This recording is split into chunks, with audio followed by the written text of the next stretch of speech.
persiapan ya sedikit pun ya. Jadi ngopi aja. Ya. Tapi Ngobrol ini pintar, insya Allah. asal teman-teman yang nonton tahu, kamera A6000 itu cepat panas.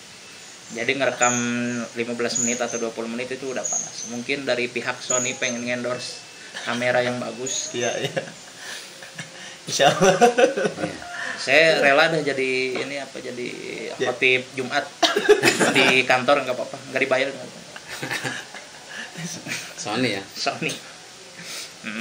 Berarti ada kekurangannya di sana. Oh iya ada.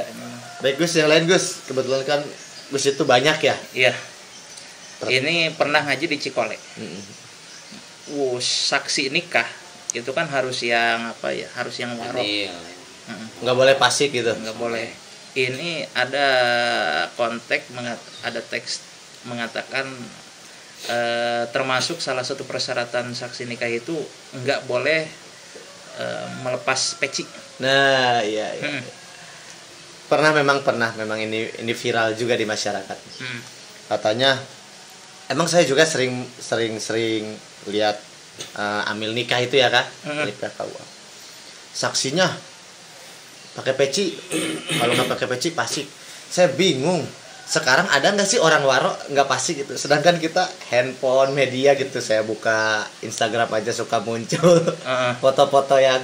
Jadi gimana nih Kiai ini? Saya juga justru ini katanya harus benar-benar waro. Tingkatan waro itu seperti apa? Ada waro solihin kayak gitu kan. Cuman saya juga bingung, ada nggak orang yang nggak pasik gitu? Mungkin Kiai. Saya bingung gitu. Iya.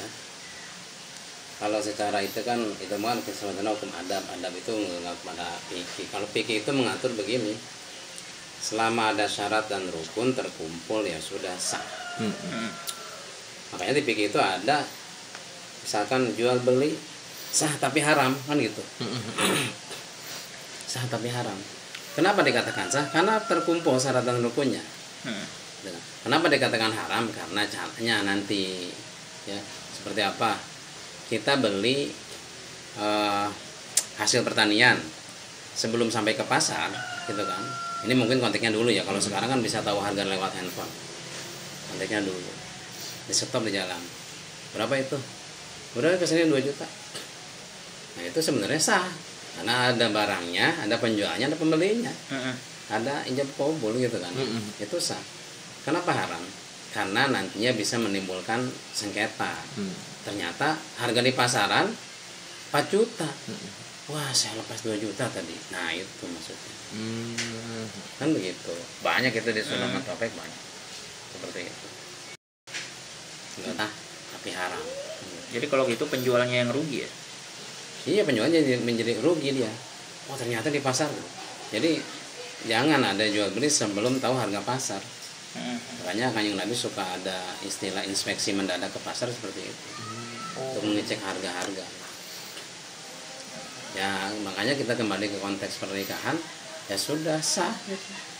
Makanya gini, di kita kalau kita pernah hadir akad nikah ya, itu sebelum akad kadang-kadang, mari kita mulai akad nikah dengan diawali kita membaca istighfar dulu. Nah itu di situ. Itu siasat ulama itu untuk menghilangkan itu status kepasikan. Bersahadat dulu, istighfar dulu. Nah itu sebenarnya kecerdasan para ulama dulu. Oh ini khutbah nikah. Kalau kita katakan sama sah gitu kan. Gak ada hubungannya sama harus fasik atau gimana. Kalau sekarang fasik semua orang kan gitu. Maka tidak ada satupun pernikahan yang sah kalau konteksnya ke situ terus. Allah ya. Berarti benar kata Sujiwo Tejo. Apa? Ma'iyah dong, Ma'iyah. Iya, Ma'iyah Al-Jancukiyah. Jadi zaman sekarang itu nggak ada orang baik, yang ada itu orang yang ditutupin aibnya. Ya, setuju. Iya, makanya itu juga pelajaran ya. Saya juga pernah langsung dengar dari guru gitu. Ketika kita dimuliakan orang, dihormati orang, bukan berarti kita memang layak untuk dihormati, untuk dimuliakan. Itu karena Allah masih menutup aib kita. Kalau kita dibuka udah diludahin. Masya Allah. Jadi ini kayak terkait sholat ya. Ini kan memang sempat deh kita singgung ya di pertemuan sebelumnya, cuman memang belum di endorse sama Sony. Belum di endorse sama Sony ya. Dan memang kita belum dipublish mungkin ya, masih otodok. Terkait masalah sholat ya. Kan memang sholat kita itu wajib mengkudo sholat ya. Yang memang kita tinggalkan bila udhrin, tanpa udzur kayak. Terus memang ada lagi sholat, kan ada waktu-waktu yang diharamkan ya. Sebetulnya waktu-waktu yang harus kalau misalkan tidak ada sebab mukorin ya, atau gata sababin ya, sholat yang tidak memiliki sebab atau yang membarengi lah, maka itu haram kita sholat. Seperti setelah sholat asar haram. Kita redaksinya mungkin berbicara redaksi Indonesia dulu ya, karena memang tidak bawa referensi kita. Kalau misalkan kita sholat itu kayak sholat sebelum sholat asar, kita itu sengaja nggak sholat zuhur, sengaja meninggalkan sholat zuhur.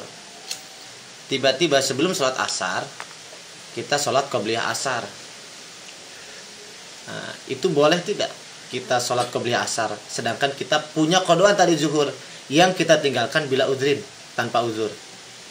Sedangkan pernah dengar redaksi haram sholat ketika kita belum mengkodo yang wajib itu, tapi mengkodonya baru tadi, bukan yang dulu tapi ini baru zuhur, sengaja kita main PS biasa ya. Kita kalau pulang dari pondok main PS ya dulu main PS terus sengaja. Tiba-tiba datang waktu asar, kita sholat qobliyah. Disengaja apa tidak? Disengaja meninggalkannya, main PS. Enggak, maksudnya sholat qobliyah itu tahu nggak kita punya kodo? Tahu punya. Bukankah itu kita haram bahkan hukumnya sholat sunnahnya itu? Gimana Kiai? Itu bisa konteks tadi, kalau kita ikut fatwa Ibnu Hajar, kita fatwa itu kan begitu. Haram kita melakukan ibadah sunnah sebelum kodo itu selesai. Iya. Kan gitu. Dan berarti kalau kita ikut fatwa itu berarti kita memang sah, tapi haram itu sholatnya, kita dapat dosa juga. Iya, gitu. iya. Makanya prioritasnya, apalagi bila udhrin ya, wajib kita mendahulukan sholat yang kita tinggal tanpa udhur dan mengakhirkan sholat yang ada, yang hadiroh. Seperti itu. Kalau itu pun, kalau waktunya masih leluasa. Iya, iya. Kalau udah mepet mah, ya udah sholat hadiroh dulu. Meskipun kita punya kodoan, ya, punya sholat yang harus dibayar yang tanpa udhur. Ya, sholat yang mepet ya itu hadiroh dulu. Karena itu alat itu waktunya mepet ya. Kedengeran nggak nanti ini audionya hujan? Pemirsa. Ini kan audionya di sini. Oh iya. Tapi kan gini, ada juga ulama yang membolehkan ya sudah berbarengan aja. Pernah iya, kodo iya. Jangan lupa nama. Udah. Oke, mungkin segitu aja episode pengajian kali ini. Iya, episode ngacapruk. Jadi ini konten ngacapruk. Ya mungkin segitu aja untuk konten ngacapruk kali ini. Mungkin bisa dilanjut di sesi selanjutnya yang kondisinya mendukung, cuacanya mendukung, waktunya juga mendukung. Saya Galbi Azik selaku sutradara Galau di sini. Mohon pamit undur diri. Assalamualaikum warahmatullahi wabarakatuh. Salam kaum sarungan.